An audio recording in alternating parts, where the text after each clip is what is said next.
एक समय की बात है। एक छोटे से गांव में किशन नाम का एक बुद्धिमान बूढ़ा व्यक्ति रहता था। गांव के लोग उसे दद्दा के नाम से बुलाते थे। गांव वाले किशन की बुद्धिमत्ता की बहुत प्रशंसा करते थे और साथ ही जरूरत पड़ने पर उससे सलाह भी लिया करते थे। एक दिन राजू नाम का एक लड़का किशन के पास कुछ सलाह मांगने आया। दद्दा जी, मैं बड़ा होके बहुत सारा पैसा कमाना चाहता हूँ और एक सफल इंसान बनना चाहता हूँ, लेकिन मुझे पता नहीं ये सब मैं कैसे करूँ। किशन मुस्कुराया और बोला, मेरे प्यारे बच्चे, सपने और महत्वाकांक्षाएं रखना अच्छी बात है, लेकिन याद रखना सफलता और खुशी हमारे अंदर से आती है, उसे किसी पैसे से नहीं खरीद सकते।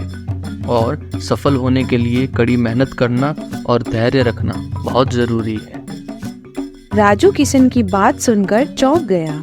लेकिन गांव में तो हर कोई कहता है खुश रहने के लिए मुझे सफल होना होगा और उसके लिए ढेर सारे पैसे कमाने होंगे। ऐसा नहीं है मेरे बच्चे, पैसों से तुम खुशियाँ नहीं खरीद सकते। चलो, इसके लिए मैं तुम्हें एक कहानी सुनाता हूँ। एक बार अर्जुन नाम का एक अमीर व्यापारी था। उसके पास एक बड़ा घर, बहुत सारा पैसा और वह सब कुछ था जो वो चाहता था। लेकिन खुश होने की बजाय वो हमेशा अधिक पैसा कमाना और भी अमीर बनने की चिंता रखता था। एक दिन वह बीमार पड़ गया और उसे एहसास हुआ कि उसका सारा पैसा और उसकी संपत्ति चाहकर भी उसके लिए अच्छा स्वास्थ्य और खुशी नहीं खरीद सकते। राजू ने ध्यान से सुना और किशन ने आगे कहा। वहीं दूसरी ओर राम नाम का एक साधारण किसान था। उसके पास जमीन का एक छोटा सा टुकड़ा, एक छोटा सा घर और एक प्यारा सा परिवार था। बहुत सारी भौतिक संपत्ति न होने के बावजूद भी वह हमेशा खुश रहता था। उसके पास जो कुछ भी था वो उसी में संतुष्ट रहता था। वह जीवन की छोटी छोटी चीजों के लिए उनका आभारी था और हमेशा जरूरतमंदों की मदद करता था। राजू ने सिर हिलाया और कहा, अब मैं समझ गया दद्दा जी, खुशियाँ पाने के लिए बहुत सारा पैसा होना ज़रूरी नहीं है, बल्कि जो हमारे पास है उसमें खुश और संतुष्ट रहना ज़रूरी है। हाँ मेरे बच्चे, कड़ी मेहनत करना और सफलता के लिए प्रयास करना ज़रूरी है, लेकिन हमारे पास जो कुछ भी है उसके लिए आभारी होना और उसे दूसरों के साथ बांटना भी उतना ही ज़रूरी है। जैसे जैसे दिन बीतते गए, राजू ने किशन की सलाह को अपने जीवन में लागू करना शुरू कर दिया। उसने स्कूल में कड़ी मेहनत की और कामकाज में अपने परिवार की मदद की।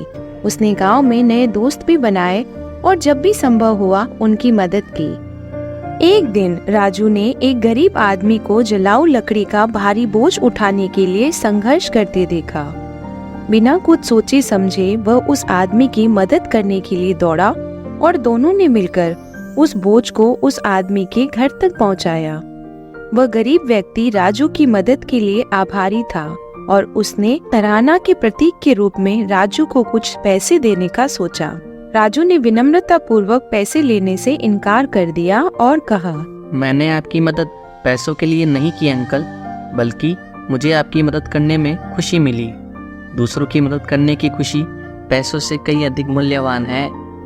वह गरीब आदमी राजू की बातों से प्रभावित हुआ और उसे बहुत धन्यवाद दिया।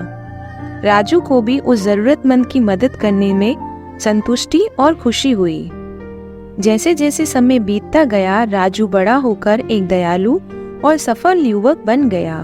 उसने किशन की सलाह का पालन किया और कड़ी मेहनत की, लेकिन जो कुछ भी उसके पास था उसके लिए आभारी होना और जरूरतमंद की मदद करना हमेशा याद रखा।